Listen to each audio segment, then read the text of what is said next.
Welcome to Centinela de Cristo. Blessings, this is Pastor Luis Luciano from Oklahoma. Wednesday, October 8, Conflicting Values. Read Joshua chapter 9, verse 1 to 20.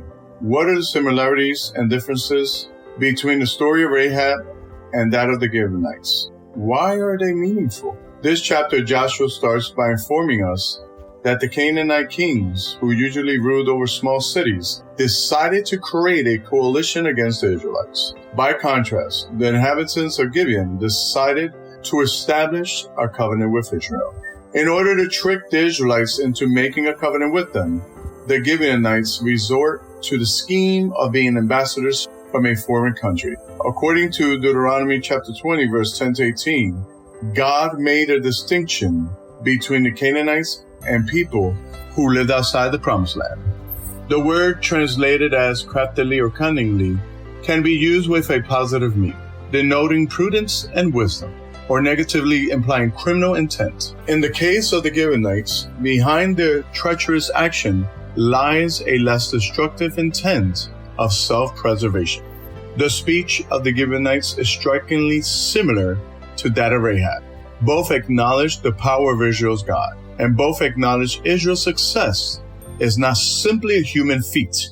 In contrast to the other Canaanites, they do not rebel against Yahweh's plan to grant the land to the Israelites, and they admit that the Lord himself is driving these nations out before Israel. The news of the deliverance from Egypt and the victories over Sihon and Og prompt both Rahab and the Gibeonites to seek an alliance with the Israelites. However, instead of fully acknowledging their willingness to surrender to the God of Israel, as Rahab does, the Gibeonites resort to a subterfuge.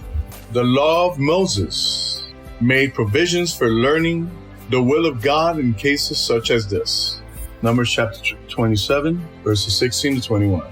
Joshua should have inquired for the will of the Lord and avoid the deception of the Gibeonites.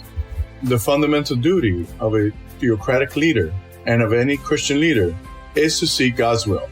1 Chronicles chapter 28 verse 9, 2 Chronicles chapter 15 verse 2, 2 Chronicles chapter 18 verse 4, and 2 Chronicles chapter 20 verse 4. By neglecting it, the Israelites were compelled either to violate the fundamental conditions of conquering the land or to break an oath made in the name of the Lord, which was equally binding.